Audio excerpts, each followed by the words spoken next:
Hello, I've got a different video for you today. If you grew up in the 80s or 90s, enjoyed playing video games, and are a big music nerd like me, you've probably come across the channel 8-Bit Music Theory.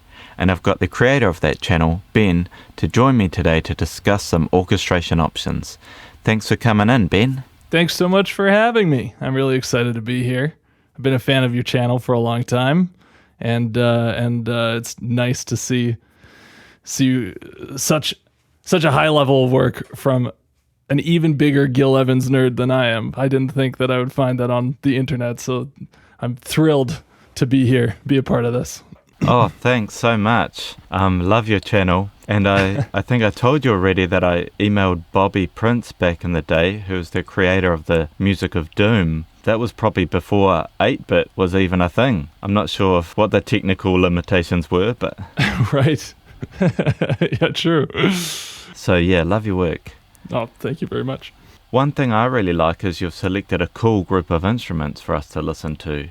You've chosen some traditional groups, as well as some imaginary groups. Yeah, I was trying to think of as many different types of ensembles as possible to check out, to experiment with. So we'll see how they sound. Great. Well, the first one you've chosen is Brass Quintet. Mm-hmm. Talking about traditional groups, that has 2 trumpets, French horn, trombone, and tuba. Pretty standard. It's interesting. I love the kind of warm, low brass aspect of Gil Evans orchestrations and you know, kind of early jazz big band groups, not just Gil Evans, but the kind of established jazz formats from the last 70 years have all kind of left behind the horns and tubas for the most part.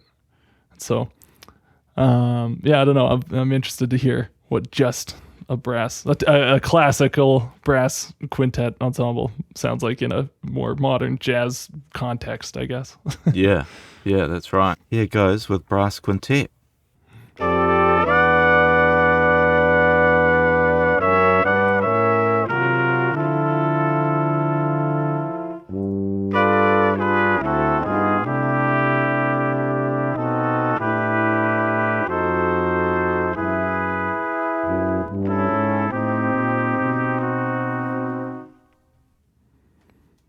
Nice. Yeah. And was it as warm and low and rich as you were hoping? It was, actually. It was really warm and low and rich. The tuba sounds beautiful. But yeah, it really did work well. Like, it sounded really I don't know what word I'm looking for here. It didn't sound out of place at all with the harmony. Yeah, and the brass as a whole can sound really nice and homogeneous. Is that how you say totally. Is that how you say it in Canada? Oh yeah, homogeneous. It sounded homogeneous.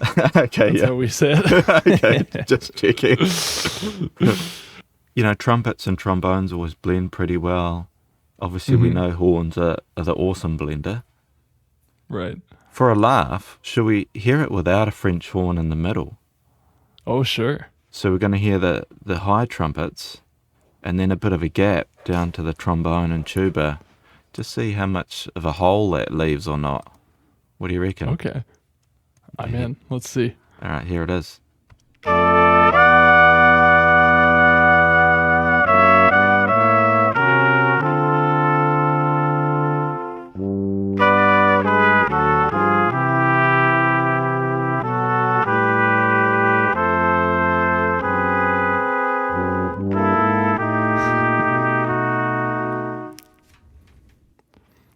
I'll just play it with the horn back in.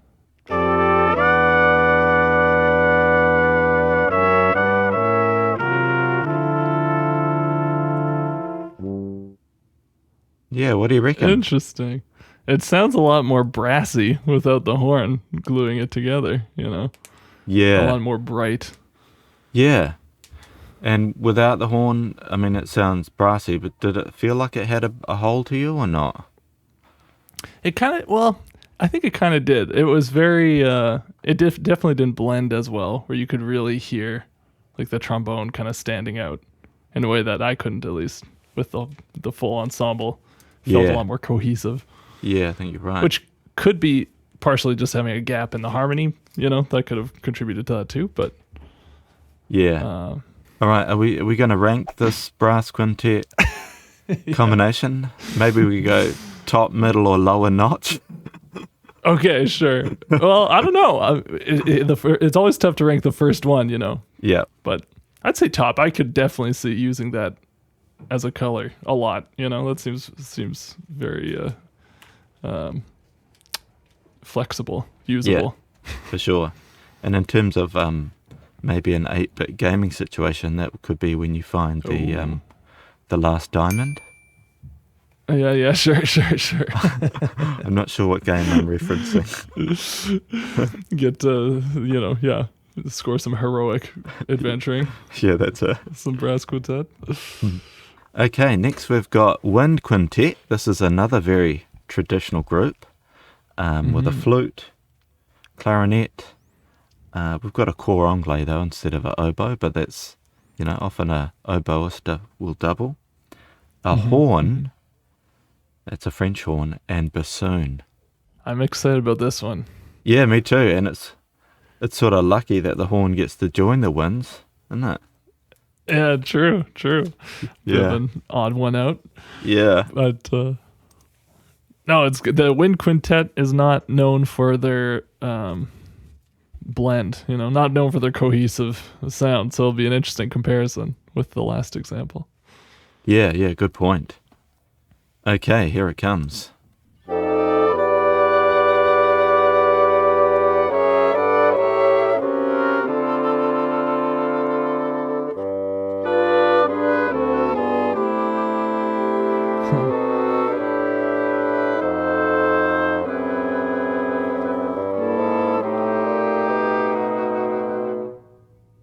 Oh, interesting. Yeah, wasn't that a world away from the last one? Yeah. Oh, that's so funny. My first reaction was like, oh, that doesn't work as well. But then the longer it went on, I kind of thought it sounds a bit like, I don't know, like a Family Guy or one of those animated, like The Simpsons, when it's like setting their Simpsons are at home. One of those little cues. There's always like a little, I don't know, short wind flute heavy cue. It kind of gave me that vibe a little bit, but Yeah. I don't know. What would you think? What, as an orchestration expert, dare I say, what would you add or subtract to make that a little more cohesive? Well, first of all, I like you, I think it starts and you think, oh my gosh, what is this? But then you sort of adjust to that blend and all those different colors. I think the flute, starts to get a little lost on the melody. And you can hear the bassoon quite clearly, partly because it's a bassoon, but also because it's quite far below the others. Sure, yeah. Yeah. Luckily, I've got these all recorded and I can do something like turn up the flute. Right. Which we could listen to. But obviously, in real life, you could mark them at a louder dynamic or put them up an octave or anything like that. Yeah. Just because we've got our flute and then a clarinet and then a cor anglais just below it. Oh, that's interesting. So in an actual wind quintet piece, you probably wouldn't have everyone so close together. Like probably it'd be a very spread open chord. I think so. More, if that's the right way to say it. More so, but make sure they're all at a soft dynamic so that if the flute needs to project, it could. Obviously if the clarinet and cor anglais decide to play forte there'll be no chance for the flute. Right. Yeah. That's interesting. Well, would you like to hear a flute up the octave then? Should we hear that? Yeah, let's see. Yeah, and I won't turn anything up. I'll just have a flute up the octave, but the example the same. Yeah? All right, here it comes.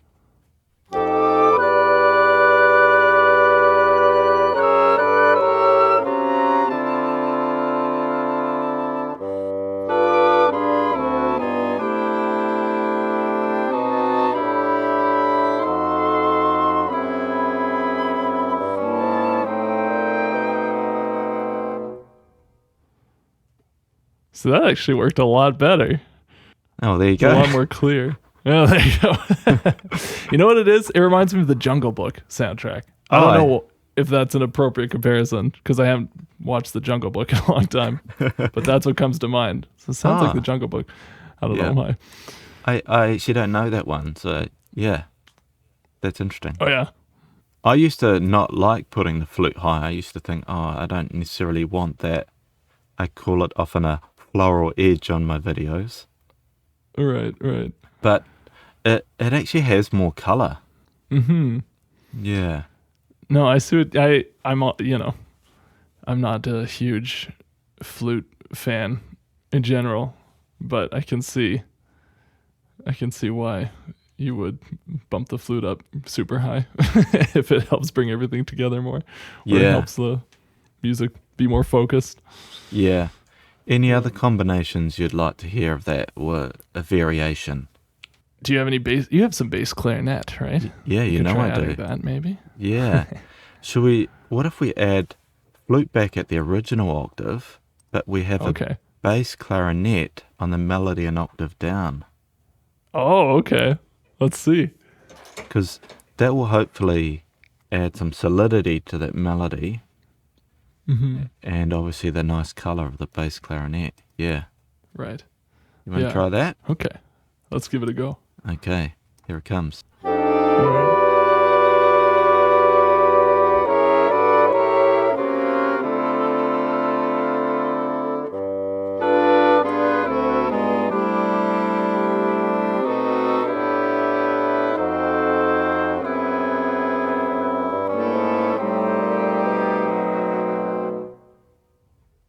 Well, that's interesting.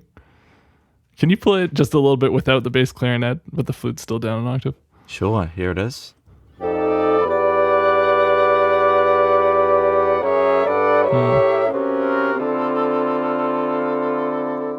That's interesting. Definitely blends better with the bass clarinet in there. It's a lot I don't know, less nasally or something. I can't think of the right word, but less I don't know. Bassoon and oboe, or not oboe, but anglais and flute all are very kind of in your face, very unique timbres. So I guess something like bass clarinet can tie that together a little more. Yeah, and it's funny how like when you add something the octave below, you don't necessarily realize it's there, but it is reinforcing the pitch. Right. Yeah. You know, Yeah, because it is a little more clear.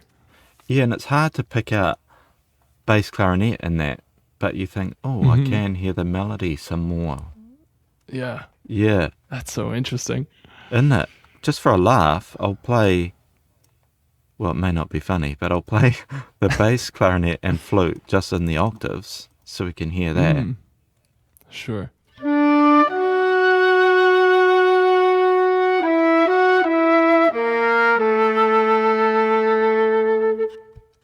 Yeah, nice. Yeah. And now let's add in that clarinet on the harmony and the cor anglais.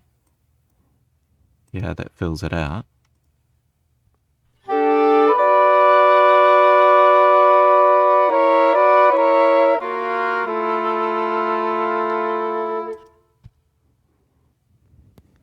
That's cool. Sounds it's good. Funny, with the flute an octave above, it was very much like the melody, and then the melody was being supported. And this one, you can hear the melody still, but it kind of reminds me of like the Birth of the Cool ensemble, where it does sound like kind of one. It doesn't sound like the melody and then the support. It's kind of one big, thick voice. You know what I mean? Yeah, for sure. Yeah, it definitely helps that, doesn't it? Yeah. Which is nice. I like it. Yeah, I like it. I think I like, if we're ranking these, I would put this below brass, the brass quintet. Oh, you're below brass? I'm below brass right now. Okay. Oh my gosh. But cool. Ruthless. Just. Yeah. No, I like it. So brass was top notch. This can be middle top notch or middle. Yeah, we'll go middle. Okay. Yeah. Nice. Hey, when you sent me that list and you were like, hey, Birth of the Cool group, I was like, hey, this guy Ben knows his It's good. Oh, good. I don't know if I know my shit, but Yeah. I do have I have it right here, actually. The Birth of the Cool score. Oh, there book. you go. Yeah, I have that too. Spent some time with that. Okay, so the next group you've chosen, and you just mentioned it, which is handy, is Birth of the Cool group. Thanks for choosing this one. No, my pleasure. This is one of my favorite albums of all time. So Totally. it was one of the first to come to mind when I was trying to think of groups to test out. Yeah. I think when you've listened to it a lot like we have, you just sort of get used to it. But when you think about the actual instruments involved, it's pretty wacky ensemble. Yeah, it is. And it is, I guess there's probably a reason why there's not very many ensembles, recordings of that type of ensemble out there. But I've done a little bit of, fooling around with the some of the Birth of the Cool arrangements, getting the scores and looking at them. And, I noticed if you take the melody out and you just listen to these lines without the melody voice, they sound really gross and like janky. But then the melody is like what makes them all make sense, kind of. Oh, I wow. remember I don't know why I was doing this, but I was like recording all the parts for one of the tunes just on guitar, just like for experimentation. Wow. And to, kind of figure out how he wrote those lines and stuff. And it was like building up the voices from the bottom up and like, oh, this sounds bad. Oh, that sounds bad. Oh, this sounds really gross. And then you add the top line and all of a sudden it all makes sense. Like, oh, interesting.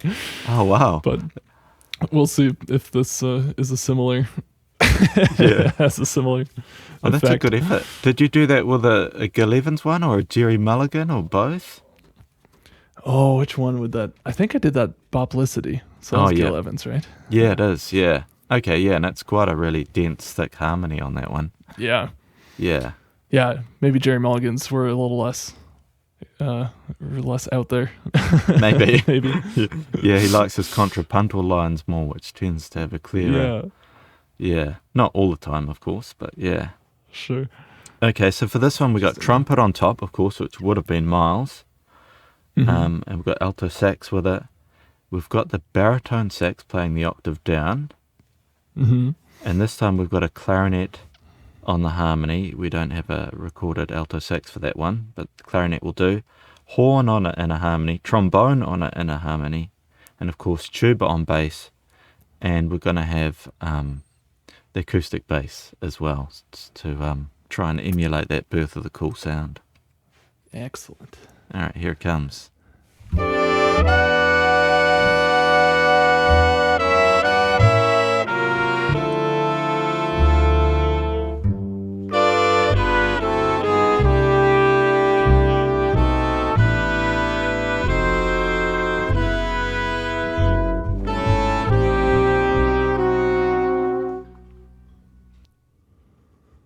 That's nice. It works.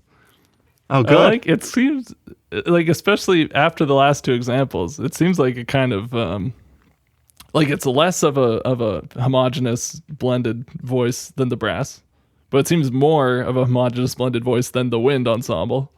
So it's just kind of, it's in the middle there. Yeah. It's definitely like blended enough where it like totally worked as an orchestration, as far as I'm concerned. Yeah, but it had a really cool color to it, Yeah, I agree. I love it. But maybe we're biased, but I still love it. Well, maybe. Yeah, that's true.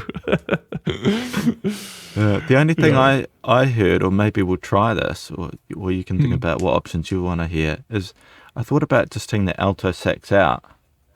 Just because the melody seemed quite reinforced, because we've got trumpet, alto on the melody, and then, of course, the octave down, which we just discussed with the wind quintet, with the baritone sax. But how about I take the alto right out? That's a good idea. Yeah, the melody was very present. Yeah, maybe that's what's fooling us into thinking it's blending. Who knows? True. Yeah. All right, here it is. I'll give you just that start bit, but without the alto sax. Sure.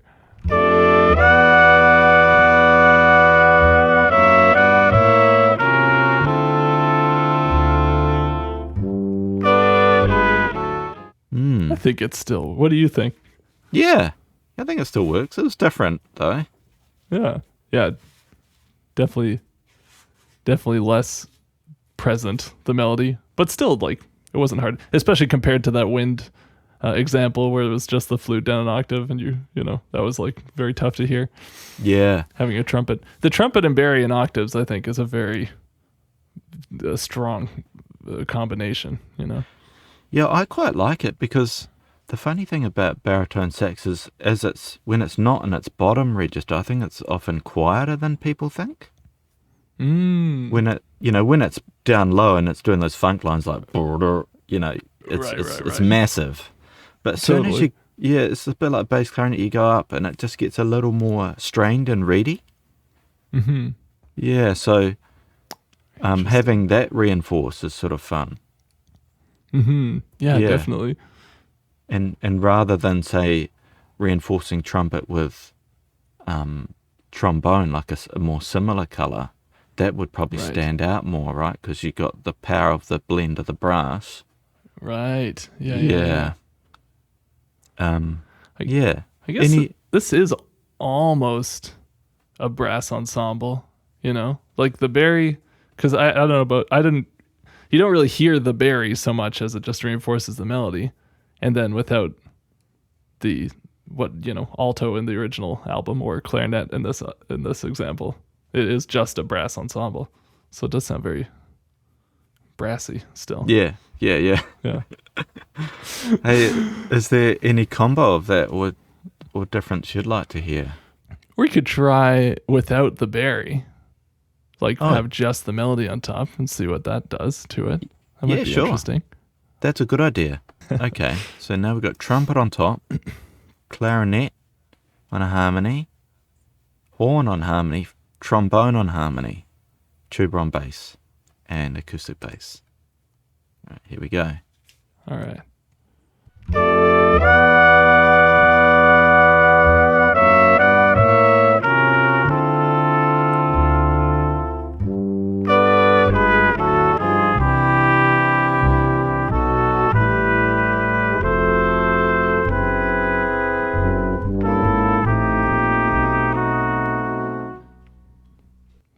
It's interesting. Yeah. Melody definitely still cut through. Yeah, I think so. I like it better with the bari for sure. Yeah, okay, good. Some orchestration expert, let's say more expert than us, might disagree here, but I think it's interesting, when you think about octave doubling and you have different timbres, right? So you have the trumpet and the bari. Surely their overtones would be quite different between those two instruments, so they're blending in quite a different way as compared to, say, trumpet and trombone, which would be powerful. So I just think that's an interesting choice by Gil, and now you, to to choose the bari in that way, when it's so often just used on the bottom of a big band texture. Yeah, true, eh? And that's another thing that is interesting is in these voicings, the bari being above the trombone a lot of the time, or kind of like the trombone and bari kind of trading who's the second lowest voice all the time. I don't know. It's interesting. Yeah. I think. Yeah. Well, for a laugh, should we hear the trumpet and bari just unison solo? Sure. And then we could compare it to, say, trombone and trumpet, just to hear if I know what I'm talking about or not. Yeah, sure. All right, so here's bari and trumpet.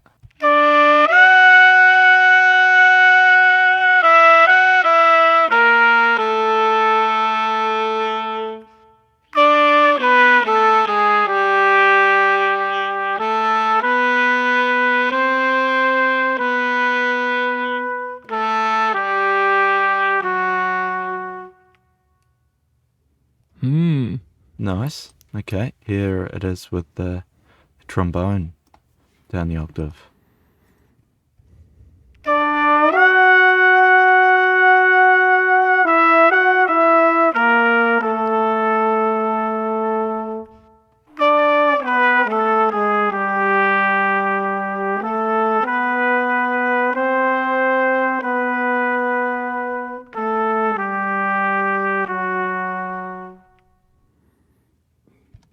Yeah, That's what do you think interesting. of that?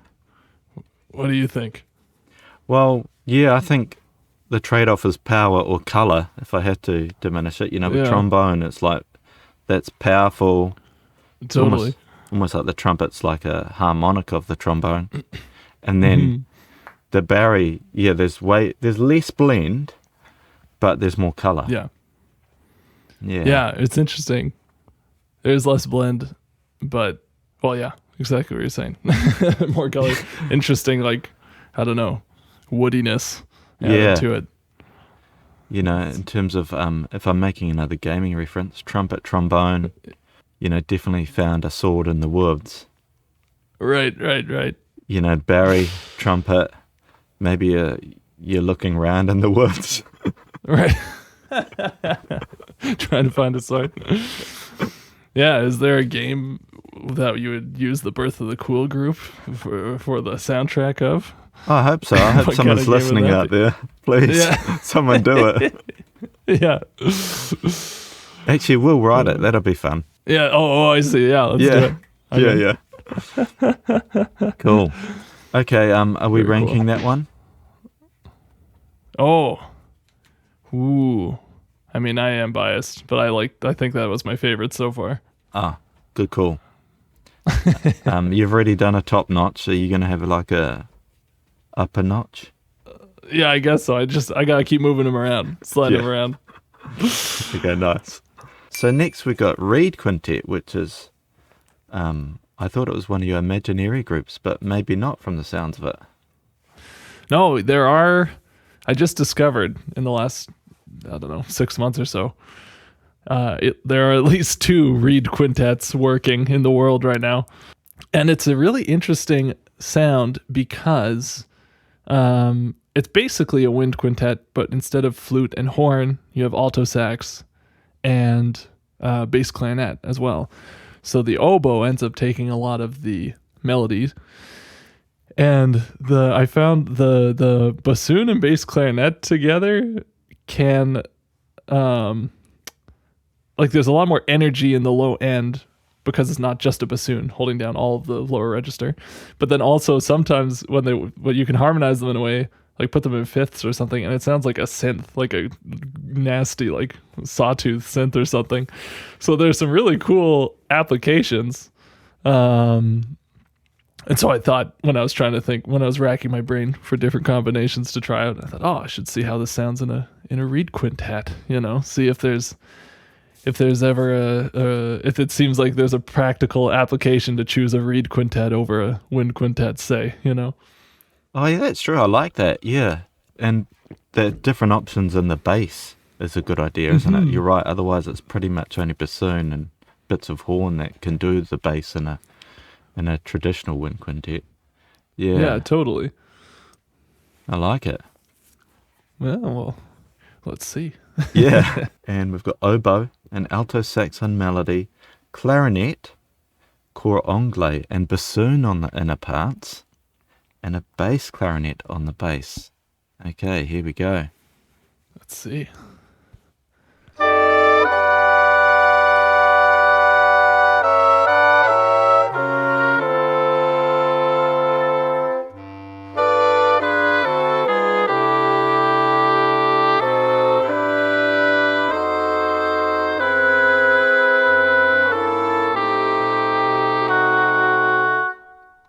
Very reedy. For sure. Yeah, did you like? It was cool. It does. I think it seems a little more cohesive than the wind quintet example. But it definitely does have the more colorful aspect to it, Yeah. Yeah, it's interesting with all those double reeds in there. Yeah. It's a bit of a weird sound, to be honest. One thing I like about the oboe, we know it is the more piercing of the wind instruments, but it's quite fat and sweet as well. Mm-hmm. Yeah. It is sweet. Yeah, and the cor anglais, I guess it's just like a spicy sweetness. Right. It's just not like sugar. It's like sugar with a bit of, I don't know, caramel. Yeah. Yeah, there you go. That's One terrible. of those, like chili chocolate bars you can find. Yeah, chili chocolate. I like that. That's the oboe with a Yeah. sprinkle of sea salt. There you go. Yeah, The oboe works. The oboe is a good melody instrument. It's a good top voice. Like, cuts through, and having them both on the bass would be interesting. See how that sounds. Power bass. Should we try that? Power bass. Let's do it. And I'll leave the bassoon. So we'll have two bassoons in this case. One on the bottom, and one in on the in a harmony. How's that? Okay, sounds great. All right, here it is. Mm-hmm.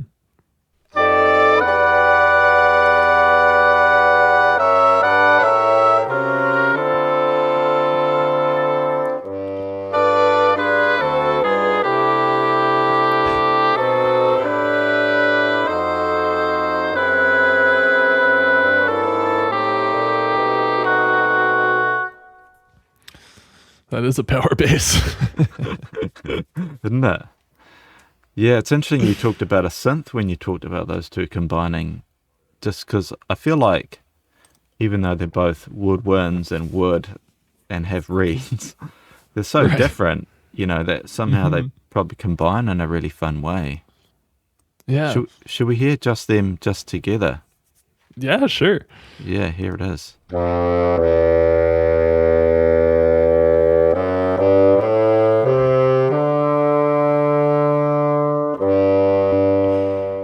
Yeah. Let's go. Yeah, it's interesting. And I also have them on the melody an octave down, so let's hear them at a different range. So we've got bassoon on the melody as well as a bass clarinet. Here it is.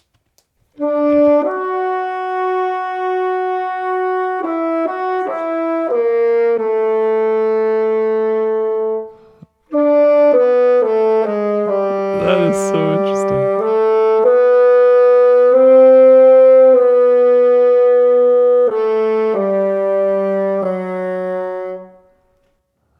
It kind of sounds like a horn almost. That's like a French horn. That's interesting.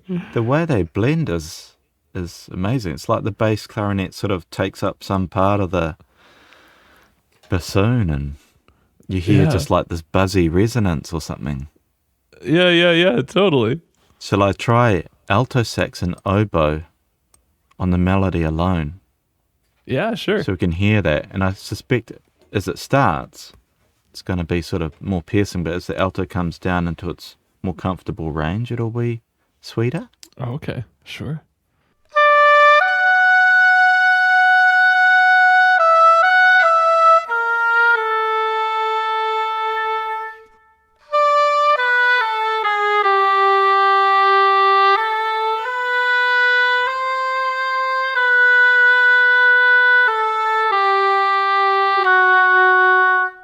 I actually really like that combo, especially like you were saying, when it comes down a little lower. It's powerful. Yeah, I like it too. Nice. That was Reed Quintet. How do you like it? I like it okay. I don't like it. Okay, let's see. So the rankings are Perfectly Cool, then Brass. I think I would slide it between Brass and Wind Quintet. So it's third place. Yep, still down on the Wind Quintet. Fair enough. Not to be too harsh, but I like the bassoon and bass clarinet together is a cool color, and then the oboe and alto sax together is a cool color too. I like both of those. Okay, so here we are with big band. Back to the traditional groups. We've got 4 trumpets, 4 trombones, one of them a bass trombone, an alto sax on the melody and a bari sax on the melody an octave down, and acoustic bass. Awesome. Okay, here it comes. This could be quite powerful.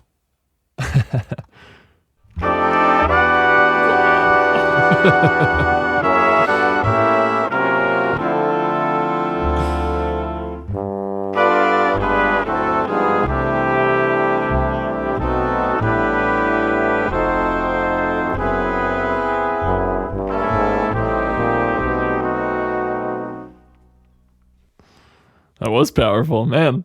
Yeah. That's great though. I mean, obviously, it's kind of a known quantity as far as ensembles go, but it sounded like maybe it's just the number of instruments, but you could really hear the harmony really well, like the crunchy moments were extra crunchy, but not so like they didn't obscure the melody. I also liked actually with that the even just having the 2 saxes in there and not a full 5 saxes, it still added that, like it still sounded like a big band, It Yeah, still I think had so. the sax color. Yeah. Too. Yeah, I don't know. Cool. What do you think? What are your thoughts? I liked it too. I mean, we've had so many colors and different things, and then blam, we get brass. Right.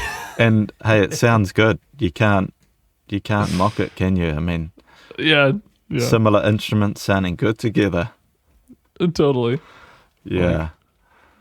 Talking before about like, oh, why did the big band format become so standardized? And I guess I'm sure part of it is it's a lot easier to just find a bunch of trumpets and trombone players than to have a mismatched group. But then also, yeah, you can't argue with the success. It just works. A nice big full sound. Yeah. Yep. Oh, great. Classic big band. Any variation you want to hear on it? Or are you happy with that? Should we try? I feel like, well, okay. We could try doubling the octave on the melody. We could put a trombone on the melody, an octave below maybe. Yep. And then I'd also, after that, maybe, I know you did like a whole video doing this, but I wouldn't mind trying swapping out the bass trombone with the tuba too. Yeah. Because I loved that video. It was so interesting hearing them side by side. Yeah, there's quite a difference, eh? Mm-hmm. Thank you. Okay, so here it is again. And I've added a trombone to the melody, so technically we've got 5 drums right now, but that's okay. We're living in this imaginary world. Right. Yeah. Here it is.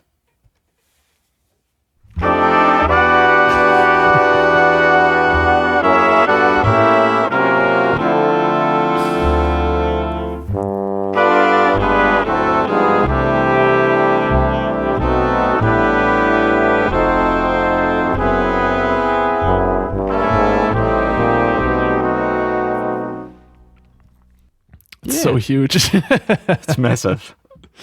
Yeah. Oh, that's great. One of my trumpet playing regulars who lives in Finland, Fredrik's his name. Hopefully he's watching. Hey, Fredrik. He says when he plays lead trumpet, he likes it when the trombone's the octave down because it means he doesn't have to put so much pressure through his instrument. So Right. I could see how that's useful to have someone quite powerful an octave down from you.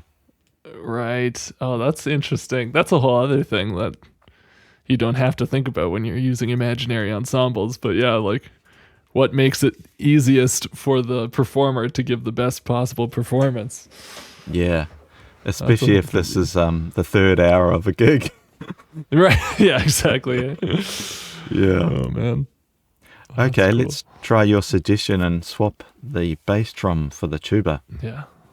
Let's do it. Let's do it.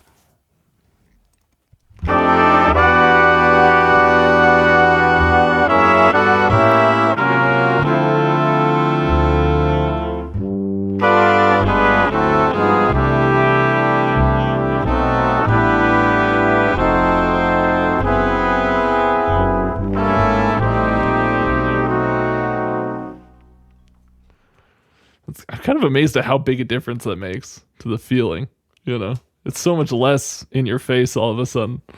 It is amazing, isn't it? I'm surprised too. Yeah. Even though it's just one instrument on the bottom. I mean, maybe that's...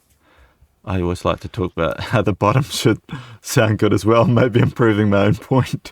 But, and, it's reinforced with the walking bass a bit too, which helps.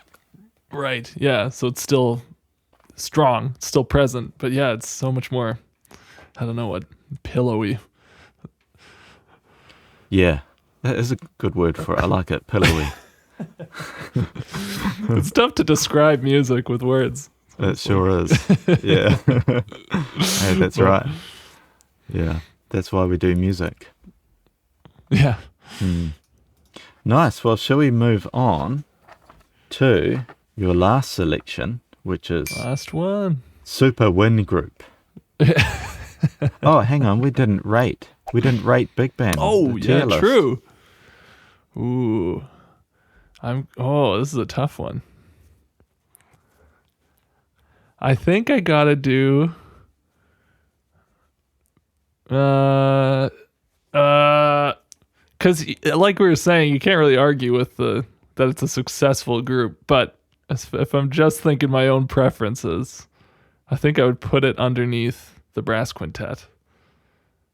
Well, okay, if I'm scoring, that you just beat the final boss in a game, say, and you need a triumphant end credits theme or something, then this would be the clear pick. But in general, I'm gonna go Birth of the Cool on top, then brass, then big band, then reed quintet, then wind quintet.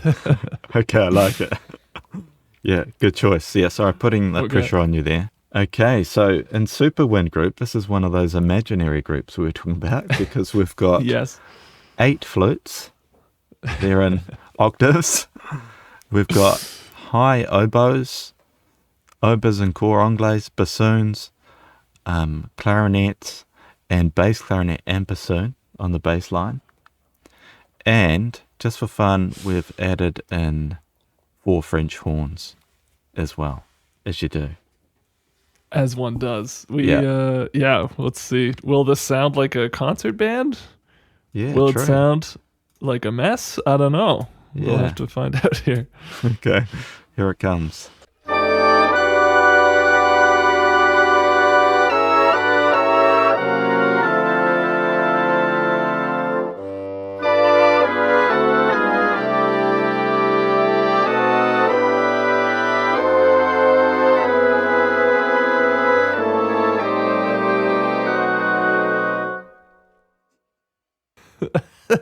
Sorry.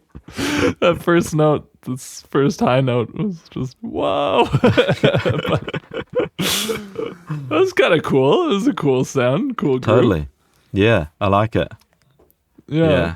I was just going to say, it blends better than like a wind quintet does, even with the same instruments, just from the sheer number of instruments, I guess. Yeah, totally. Yeah, you just got so much going on. Yeah. Well, how about I peel away the high oboes? Sure. Yeah, because that's way up in their range. And I peel away the low flutes, so that would give us 4 flutes, and say it still gives us quite a few double reeds. But if the other one was super wind group, then this can be slightly less super wind group. And I think that would be a bit more typical. Yeah. All right, here's what that sounds like. Okay.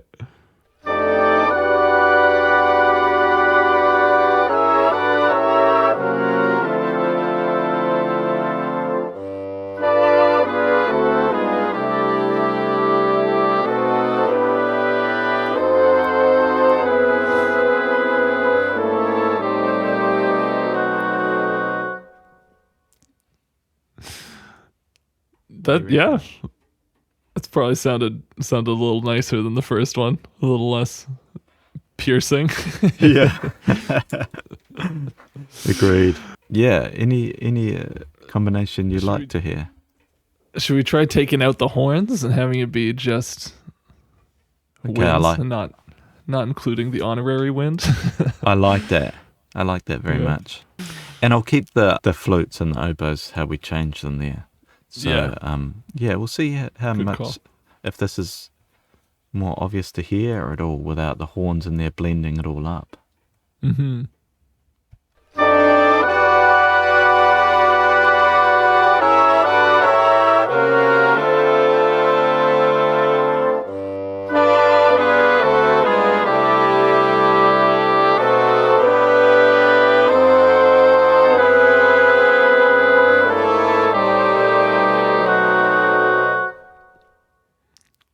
Yeah, I think that still worked. Like, it didn't seem, just disjointed at all without the horns. Yeah, I agree. I think you can hear a little bit that the French horns are gone, but there's still enough of them to blend, isn't there? Yeah, yeah. Yeah. Well, that's interesting. Good old super wind group. I like it. Wind group. I guess even in like an orchestra, I guess you have some huge orchestras, but you don't often have this many winds all playing at once. You know, it's not a very common move. No, that's what makes it super, I guess. Yeah, I'm not sure. Someone will know what the largest orchestra ever was. It would have been in the Romantic period or late Romantic period at some point. But did you want to hear any other variation on those, or are you happy with super wind group? You ready to rank it? I think I'm happy. That was interesting to hear. I was really curious. I was curious about all these, and it's been interesting to hear. I think ranking this one is hard because it was powerful. I think it worked really well. I don't know how to rank it though. It kind of was on par with the traditional big band as far as like power and clarity. But the big band, I liked that you could the inner harmonies came out a little more in a nice way. So I think this one's going okay, wait. So I think actually the brass quintet takes it for me on top still. Birth of the Cool on top, then brass quintet, then big band, then the super wind group there, and then reeds, and then the wind quintet on the bottom, I think. Oh, well done. You've remembered that well. Nice. We'll make sure not to hang out with any wind quintets soon. Yeah. They won't be happy with us, but yeah, well, I like it. I mean, I don't know. When the flute was up the octave with the wind quintet, it worked a lot more. I think what it is just wind quintet doesn't lend itself well to like a harmonized melody, you know? Yeah. There's a soundtrack, the Link's Awakening Switch remake. The soundtrack is really wind quintet heavy, and I love that soundtrack. Wow. And the wind quintet in it especially, but that group, writing for that group is always more like single voices kind of weaving around each other. You don't often hear just like a big thick melody all harmonized. So maybe that's just the wrong application for it. Yeah, I think you're right. Yeah, I think you're right. My example's sort of a big phrase, isn't it? That we can hear these combos, but I think you're right. Nice contrapuntal lines and bits and bobs probably sound better. What was the name of that soundtrack or the movie? Link's Awakening, for the Legend of Zelda. Link's Awakening. I'll send you a link to it. I think you'd like it. It's okay, cool. Yeah, that sounds great. Yeah, nice. Oh, thanks so much, Ben. No, thanks for having me. This is so much fun. Yeah, this has been great. Really appreciate you coming on and doing this with me. It's great to share my channel with other keen beans such as yourself, and I love your channel, and it's such awesome work you do. Man. I appreciate it. You too. I'm a big fan of your channel. Whenever you put out a new video, I always watch right away. So this is it's very exciting. Thank you. Featured on here. Oh, thank you, and you're welcome back anytime in case you think up some other imaginary ensembles. Excellent. If I think of any more, I'll definitely be calling you up. Awesome. All right, thank you. All right. Bye, everyone.